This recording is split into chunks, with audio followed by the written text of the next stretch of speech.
Olá! O sistema de transporte público faz parte da vida de todos, mesmo daqueles que não o utilizam. E quando se discute sobre esse tema, frequentemente algumas pessoas relembram da presença dos bondes em Rio Grande. Mas tu conhece a origem desse meio de transporte?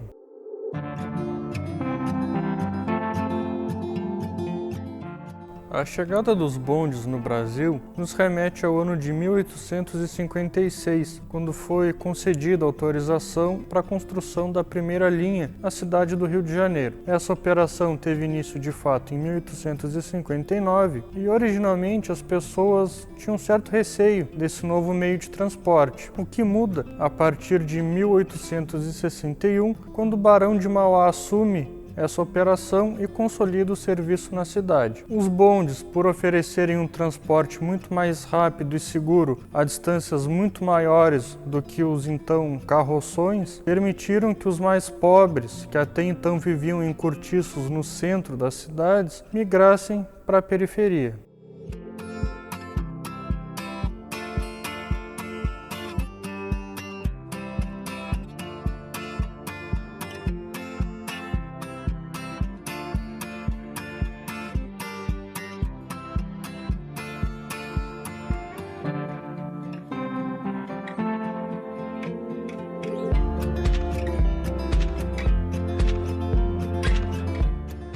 No Rio Grande do Sul, os bondes chegam em 1873 na cidade de Porto Alegre, no mesmo ano em que é fundada em Rio Grande a Hengens, a primeira indústria têxtil do Brasil e a primeira grande indústria do Rio Grande do Sul, o que trouxe uma nova dinâmica para Rio Grande e que já se levantou a hipótese de trazer esse meio de transporte também para a nossa cidade. Rio Grande foi a 16ª cidade do país a receber a concessão por uma linha de bonde que ocorreu em 1876, mas a operação só teve início em 1º de novembro de 1884 e originalmente era operada por dois bondes, um que foi trazido do Rio de Janeiro com capacidade para 20 passageiros e outro que foi montado na própria cidade com capacidade para 16 passageiros. O principal sócio da Companhia de Bondes de Rio Grande era Antônio Cândido Sequeira e junto a ele haviam também diversos sócios que eram políticos e empresários locais, o que inclusive foi determinante para o traçado das linhas de bonde que passavam em frente à maioria das fábricas e também alguns empresários de Porto Alegre. A primeira estação central dos bondes ficava localizada na esquina das ruas Duque de Caxias e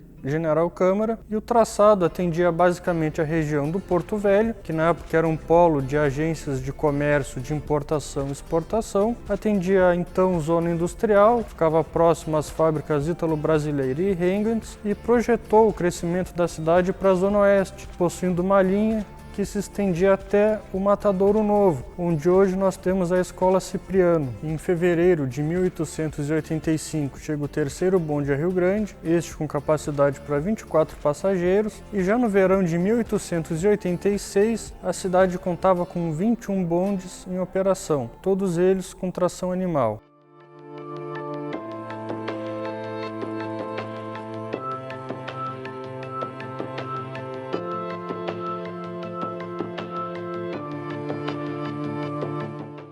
E o hábito de andar de bonde em Rio Grande se difundiu de tal forma que no final da década de 1880 a cidade tinha cerca de 20 mil habitantes e eram registrados entre 16 e 26 mil passageiros. Lembrando que o mesmo passageiro é contado toda vez que ele embarca no bonde, por isso às vezes excede a própria população da cidade. E este mapa mostra o traçado original das linhas de bonde em 1884 e o mapa seguinte mostra o traçado de 1904, o que demonstra essa expansão que ocorreu de forma muito rápida, principalmente considerando o porte de Rio Grande e que se estendeu até 1911, quando houve uma transição para o sistema elétrico que será tratado no próximo vídeo.